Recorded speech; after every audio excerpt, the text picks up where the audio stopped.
chers lecteurs et chers consommateurs, aidez-nous et le réseau Plus que Pro à protéger, défendre les droits et les intérêts qui sont les vôtres et ceux de nos chers consommateurs de France et combattre le cancer que constituent ces pseudo-youtubeurs de l'intox et la désinformation. Parce que nous on ne triche pas de calomnie, on dit la vérité. Vous avez l'opportunité de vous abonner à la seule chaîne YouTube qui vaille à votre jouet.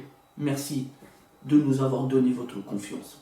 Autotransact Talange, réseau Plus que Pro pour la défense du consommateur. Donc là, on a un client qui habite juste à côté du bâtiment, du garage, à Talange, et qui vient nous voir pour un problème d'anomalie moteur, un véhicule qui tourne sur 3 pattes.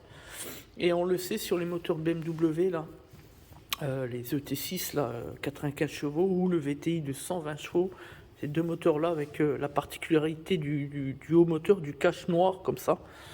À la différence du cache des plus petits moteurs Peugeot, les petits caches gris comme ça au-dessus. Voilà. Donc là, clairement, on a le problème des joints de queue de soupape. Hein. C'est connu, c'est la maladie là-dessus. Donc on va montrer. On a les bougies qui sont imbibées d'huile. Donc voilà. On va quand même démonter les autres bougies, etc. Puisqu'on a un défaut sur le cylindre 2. Donc le cylindre 2, c'est celui-ci. On commence toujours par côté boîte. 1, 2, 3 et 4. On est d'accord. Voilà, donc on va regarder et continuer les investigations tout simplement. Donc voilà le cylindre 2, donc c'est confirmé, hein, on a plein d'huile, c'est encore pire que l'autre cylindre de tout à l'heure. Voilà, donc là on est sur le cylindre 2, effectivement, on a plein d'huile. Donc ce qu'on va faire dans un premier temps, nous on avait déjà commandé une bobine puisque c'était le retour qu'on avait avec l'outil diagnostic, défaut combustion sur le cylindre numéro 2. Donc, ce qu'on va faire, on va déjà remettre des bougies neuves et voir comment que ça évolue pour essayer de comprendre si on est dans le vrai ou pas.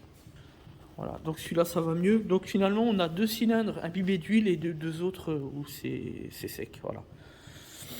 Donc maintenant qu'on a fait le constat préliminaire, on va donc faire l'entretien puisque le client au départ est venu pour ça. Et donc naturellement remplacer tous les filtres et les bougies. Et après on va tenter une mise en route pour voir comment que ça évolue. Voilà, on repose les 4 bobines d'allumage.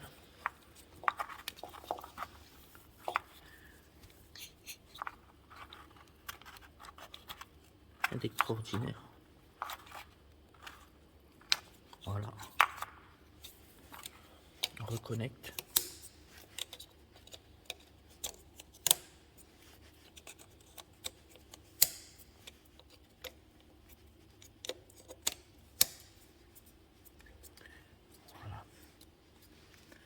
Bien en place. Voilà, donc le cache, on le remet pas tout de suite puisqu'on va faire un test après. Voilà.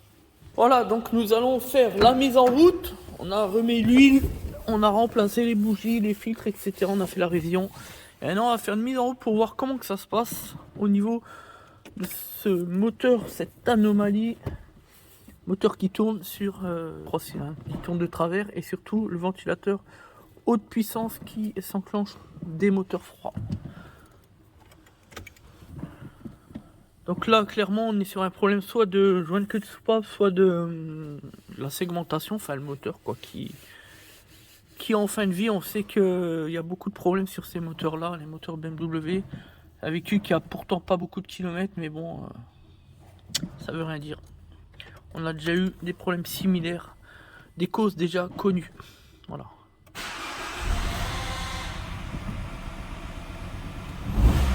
Ouais, ça va pas mieux.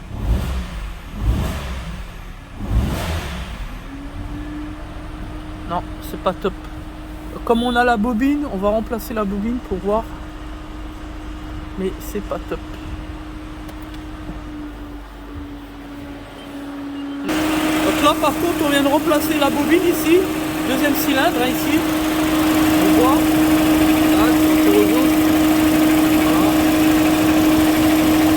Là, on a le moteur qui tourne droit, donc comme quoi on avait bien la bobine cylindre 2 HS. Maintenant on a le ventilo qui s'enclenche, ça on sait que c'est une cause connue sur le boîtier d'eau avec la sonde de température d'eau. qui déraille au niveau de son information sortante vers le calculateur injection, etc. Donc on va voir avec le fournisseur si on peut juste remplacer la sonde, sinon le boîtier d'eau. Et surtout on va voir l'accord client, bien évidemment, pour ces travaux complémentaires. Sinon il y aura les plaquettes de frein à remplacer, qui est important, puisque à l'avant-droit on est sur la ferraille. Donc ça on va appeler le client, on va lui expliquer.